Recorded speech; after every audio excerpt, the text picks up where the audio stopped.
পঞ্চায়েতের টিকিট বিলি করলো আর আমার নামে কুৎসা কালিমা মিথ্য করার চেষ্টা করলো। সেই দিন আবার একবার নতুন করে প্রতিজ্ঞা করেছি, না, রেজিনগর থাক, অন্য কাউকে দিয়ে জিতাবো, বেলডাঙ্গা অন্য কাউকে দিয়ে জিতাবো, নওদা তৃণমূল নেতৃত্ব যাকে বলবে তাকেই জিতাবো। মুর্শিদাবাদ জেলার 22টা সিটের মধ্যে জঙ্গিপুরে আছে 9টা। জঙ্গিপুর সাংগঠনিক জেলা, জঙ্গিপুর পুলিশ পিডির আন্ডারে 9টা বিধানসভা আছে। আর আমাদের বহরমপুর পুলিশ পিডি কাঁদি সাব ডিভিশনের 3টে বিধানসভা, ওদিকে একটা খড়গ্রাম বিধানসভাটা জঙ্গিপুরের সঙ্গে আছে। আর আমাদের জলঙ্গি, রানীনগর, ডোমকল, নওদা, বহরমপুর, রেজিনগর, বেলডাঙ্গা, ভরতপুর, বড়ুয়া, কাঁদি, এই 13টি বিধানসভা কিন্তু আমাদের বহরমপুর পুলিশ পিডির অন্তর্গত এবং বহরমপুর সাংগঠনিক জেলার অন্তর্গত। আমি আমার ভাই অপূর্ব সরকারকে বলবো, নিজের চরকায় একটু বেশি তেল দেন ভাই, আপনার জায়গাটা সুরক্ষিত রাখার একটু বেশি চেষ্টা করুন, নাহলে আগামী দিনে বিপদে আপনি পড়বেন। আমি চাই না আপনি আবার 4 বারের পরে 5 বারের বেলায় কোন রকম ওই প্রমথেশ বাবু যখন 3 বার জিতেছিল, সিদ্ধার্থ শঙ্কর রায়কে হারিয়েছিল, নুরুল ইসলাম চৌধুরীকে হারিয়েছিল এবং আমাদের প্রদীপ মজুমদারকে হারিয়েছিল। তারপরে তিনার দাম্ভিকতা এসেছিল যে আমাকে আর কেউ হারাতে পারবে না, আমি সিদ্ধার্থ শঙ্কর রায়কে হারিয়েছি, কাজে আমাকে কেউ হারাতে পারবে না। তারপরে দেখা গেল আমরা তখনকার রবিনহুড বহরমপুরের ওই নবগ্রাম বিধানসভার বিধায়ক ছিল 96 সালে, তাকে 99 সালে বহরমপুরে এই প্রমথেশ মুখার্জি কিছুদিন আগে প্রয়াত হয়েছে, তিনি বড়ুয়ার লোক ছিলেন, মাস্টারমশাই ছিলেন, সজ্জন ব্যক্তি ছিলেন, তাকে বিরুদ্ধে অধীর বাবুকে দাঁড় করিয়ে আমরা 1999 সালে কিন্তু প্রমথেশ মুখার্জির পরাজয় ঘটিয়েছিলাম। তেমনি মমতা বন্দ্যোপাধ্যায় 1984 সালে ইন্দিরা গান্ধীর 31 অক্টোবর 1984 তার দেহরক্ষীর গুলিতে শতবান সিং এবং কেওর সিং এর গুলিতে নিহত হওয়ার পর তার সুযোগ্য পুত্র রাজীব গান্ধী ভারতবর্ষের প্রধানমন্ত্রীর দায়িত্বে ছিলেন। সেই সময় অতর্কিতে 14 মাস বাকি থাকতে রাজীব গান্ধী আরেকবার ভারতবর্ষের একটা অকাল সাধারণ নির্বাচনের ডাক দিয়েছিলেন 1984 সালের ডিসেম্বর মাস। সেই ডিসেম্বর মাসে আমাদের আজকের নেত্রী সোমনাথ চট্টোপাধ্যায়, প্রত্যক্ষ আইনজীবী ব্যারিস্টার সোমনাথ চট্টোপাধ্যায়, যাদবপুর কেন্দ্রে তিনি সিপিএম এর সাংসদ, তার বিরুদ্ধে 34 বছরের মমতা বন্দ্যোপাধ্যায় ছাত্র নেত্রী, তাকে দাঁড় করালো রাজীব গান্ধী প্রায়ত সুব্রত মুখার্জির কথায়। সেদিনকে অঘটন ঘটিয়ে মমতা বন্দ্যোপাধ্যায় এমপি হিসাবে দিল্লিতে পদার্পণ হয়েছিল। তাই আমি বলবো, কোন জন্তুর আমি নাম করছি না, কোন জন্তুর হিংস্র জন্তুর লেজে পা দিতে যেও না বন্ধু। কোন হিংস্র জন্তুর লেজে যখন পা পড়বে না, সে তখন ঘুরে এমন ছবল মারবে, সেই ছবলের বীজ তুমি আর হজম করতে পারবে না। তাই এখানকার মাতব্বর, তার তো প্রমোশন হয়েছে, তিনি এখনো লোককে বলে বেড়াচ্ছে যে আমার বাবা আছে কাঁদিতে, এখনো আমি আবার ফেরত আসবো। তোমার বাবার চেয়ার কতদিন থাকে সেটাও আমি 2026-এর পরে দেখব, যে তোমার বাবার চেয়ারটা কতদিন সুরক্ষিত থাকে। আমি হুমায়ুন কবির চ্যালেঞ্জ, এর আগে আবু তাহের খানকে এই পদ থেকে সরিয়েছি, চ্যালেঞ্জ করে সরিয়েছি, এরপরে শাওনি সিংহ রায়কে এই পদ থেকে চ্যালেঞ্জ করে সরিয়েছি। আজকে আবার প্রতিজ্ঞা করলাম 2026-এর ইলেকশনের পরে তোমার এবং তোমার বাবার পদ্মা পার করে দেবো তোমাকে। আমি এই ভারতবর্ষের মাটিতেই থাকবো, মুর্শিদাবাদের মাটিতেই থাকবো, ভরতপুরের মাটিতেই থাকবো, সালানের মাটিতেই থাকবো। কাঁদি তুমি সুরক্ষিত কি করে রাখো সেই চিন্তায় বেশি মনোবেশ দাও বন্ধু, আমাকে বেশি ঘাটাবো না। অনেক ঘটনা আমি খবর পাচ্ছি।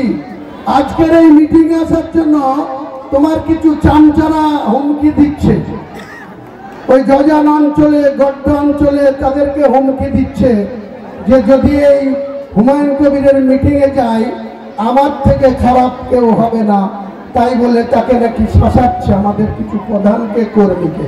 আমি বলছি ভাই, আগেই বললাম আমি আমার নিজেকে অন্য কিছু ব্যাখ্যা করতে চাই না, শুধু এইটুকু বলতে চাই যে আমার লেগে পা দিতে আসলে বহরমপুরে তোমার মাথা ভেঙে চুরমার করে দেবো।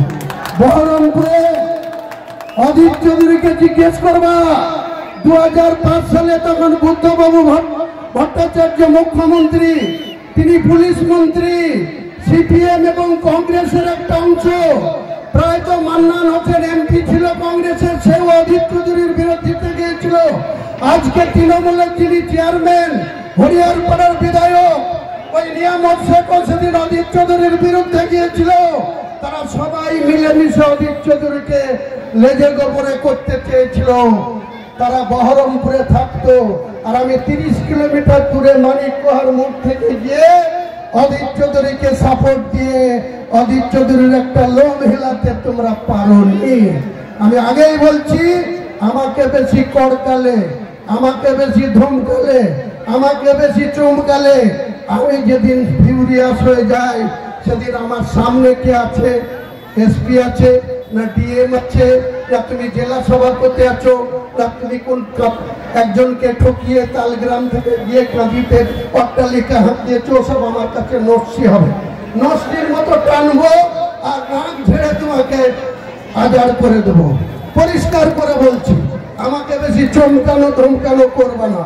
আমি চমকানো ধমকানোকে পরোয়া করি না, একমাত্র ঈশ্বরকে বা আল্লাহকে আমি ভয় পাই, কারণ তিনি সৃষ্টি করেছে আমাকে মানুষ হিসাবে। এই 63 বছরের জীবন তিনি আমাকে দিয়ে রেখেছেন। আমি আজ পর্যন্ত কোনো বিরোধী দল সিপিএম এর শাসন ক্ষমতায় তাদের বিরুদ্ধে আন্দোলন করেছি, বিডিও অফিস ঘিরেছি, আইএস অফিসকে চমকিয়েছি, জেলা পরিষদ চমকিয়েছি, আন্দোলন করেছি, উন্নয়ন করেছি, তারা আমাকে কোনোদিন অসম্মান করতে পারেনি। কিন্তু তুমি ওই একজনের মদতে আমাকে ভরতপুরে যে অসম্মান করেছ, ইঞ্চিতে ইঞ্চিতে বদলা আমি 2026 সালের মে মাসে তোমাদের সঙ্গে বুঝে নেব। কোনো শক্তি নাই তোমাদেরকে রক্ষা করতে পারে। আমি চ্যালেঞ্জ করে বললাম, কোনো শক্তি তোমাদেরকে রক্ষা করতে পারবে না। আমি হুমায়ুন কবির চ্যালেঞ্জ করে বললাম। আজকে আমি পলাশ কবিরাজকে বিশেষভাবে আমি ধন্যবাদ জানাবো। ও যে সাহস করে যেভাবে এখানে আমাদেরকে এই জমায়েতের ব্যাপারে আমাদেরকে উৎসাহিত করেছে, এবং পলাশ কবিরাজ, রফিক মাস্টার, নিটু থেকে শুরু করে টমাস থেকে ইমতিয়াজ, গিয়াস, সবাই মিলে আমাদের ভরতপুর থেকে সিজার ভাই, আমিররা, সবাই মিলে আজকের এই ঐতিহাসিক জমায়েত আমরা দেখিয়ে দিলাম। ভারতবর্ষের স্বাধীনতার পর 1952 সালের পর 34 বছরের বাম জামানা, আগে কংগ্রেসের জামানা। নিশ্চয়ই এই এলাকার সম্মানীয় বাসিন্দা যারা সিনিয়র সিটিজেন আছেন, যারা বয়স্ক মানুষ আছেন, তারা বলতে পারবেন না যে কোনো রাজনৈতিক দলে এইরকম একটা জায়গাতে এরকম জমায়েত করেছে। কাজে আমরা মানুষের সঙ্গে থাকি বন্ধু, মানুষের কল্যাণে কাজ করি, মানুষের উন্নয়নে করি। অনেক হিন্দু ভাই আমার সম্বন্ধে অনেক বাজে কথা বলে। আমি একটা কথা শক্তিপুরে বলেছিলাম যে আমরা 70-30 কেন বলেছিলাম, তার আগের দিন ইউপির মুখ্যমন্ত্রী যোগী আদিত্যনাথজি এসে বলেছিল যেখানে উল্টো করে টাঙিয়ে সিধা করে দেব। সেই কথাতে আমরা ব্যথা পেয়েছিলাম, তাই সেদিন রাজনৈতিকভাবে বিজেপিকে আক্রমণ করে বলেছিলাম, তুমি মুর্শিদাবাদের মাটিতে, শক্তিপুর প্রতাপ সঙ্গের মাটিতে দাঁড়িয়ে তুমি যদি আমাদের উল্টো করে টাঙিয়ে সিধা করতে যাও, আমিও বলছি 2 ঘন্টার মধ্যে তোমাদেরকে ভাগীরথীতে ঝাঁপ দেওয়া করাতে পারি। কিন্তু কাউকে করাইনি, কোনোদিন করার প্রয়োজন হয়নি। আমার যত হিতাকাঙ্ক্ষী, অনেক বন্ধু, অনেক আত্মীয়র মতো অনেক হিন্দু পরিবারের সঙ্গে আমার সুসম্পর্ক বিগত দিনে ছিল, আপনি আগামী দিনেও থাকবে। যত দিন বেঁচে থাকবো সম্প্রীতি রক্ষা করে চলবো। রাজনীতি করতে গিয়ে কোনো জায়গায় আমি হানাহানি করা, মারামারি করা, মার্ডার করা, খুন করা, অসৎ পথে নেতা সাজার কোনোদিন পরিকল্পনা ছিল না, আগামী দিনেও থাকবে না। কিন্তু আমি ন্যায়ের সঙ্গে লড়াই করতে গিয়ে, ন্যায়কে প্রতিষ্ঠা করতে গিয়ে কেউ যদি আমার সামনে এসে বাধা দিতে আসে, তার কি পরিণতি করব সে বুঝতে পারবে হুমায়ুন কবিরের সামনে এসে দাঁড়াবে। কাজে আমি এখানে জাতপাতের কোনো কথা বলতে চাই না। বিজেপি নেতা, সাংবিধানিকভাবে বিরোধী দলনেতা, একটা মন্ত্রিসভার ক্যাবিনেট র্যাঙ্কের সদস্য হয়ে বারবার তিনি বলছেন আমি হিন্দুদের নেতা, আমি হিন্দুদের বিধায়ক, আমি মুসলমানদের না। এটা আমিও বলতে পারি না, কারণ আমি যখন জনপ্রতিনিধি হয়েছি, হিন্দু ভাইরা ভোট দিলেও আমি জনপ্রতিনিধি, না যদি দিয়ে থাকে তাও আমি জনপ্রতিনিধি, সকলের জনপ্রতিনিধি। এই জায়গাটাতে আমার বলা শোভা পায় না যে আমি শুধু মুসলমানের জনপ্রতিনিধি, হিন্দুদের না। এটা সংবিধান এটাকে মান্যতা দেয় না, সংবিধান এটাকে কোনো মতেই স্বীকৃতি দেয় না।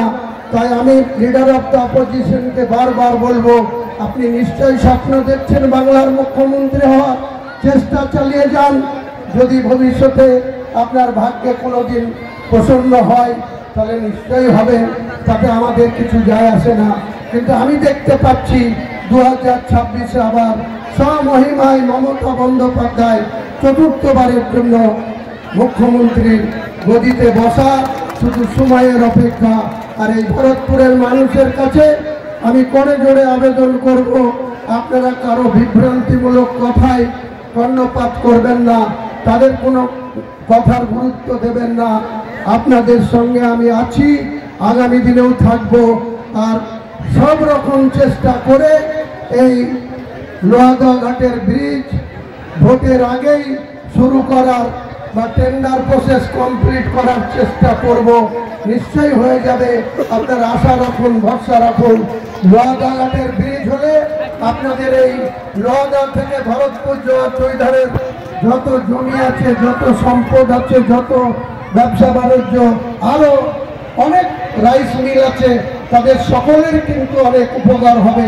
মার্কেট ওপেন হয়ে যাবে। ভরতপুরের সঙ্গে বেলডাঙ্গা টু শক্তিপুর বাজারসর অনেক যোগাযোগ আরো নিবিড় হয়ে যাবে, আরো শক্তপোক্ত হয়ে যাবে। তাই আগামী দিনে আমি শুরু থেকেই মমতা ব্যানার্জিকে বারবার বলেছি, আমাদের জেলা শাসক রাজশ্রী মিত্রকে বারবার বলেছি, ডিপিআর তৈরি হয়েছে, আগামী দিনে ফান্ড অ্যালোকেশন করার পর যাতে টেন্ডারটা জানুয়ারির মধ্যে হয় সেটা সব রকম চেষ্টা করব। আপনাদের বক্তব্যের মধ্যে আপনাদের কারো ব্যক্তিগত আঘাত লাগলে আপনাদের সন্তান, আপনাদের ভাই, আপনাদের বন্ধু, আপনাদের আত্মীয় মনে করে ক্ষমা করে দেবেন। জয় হিন্দ, বন্দে মাতরম। মমতা ব্যানার্জি জিন্দাবাদ।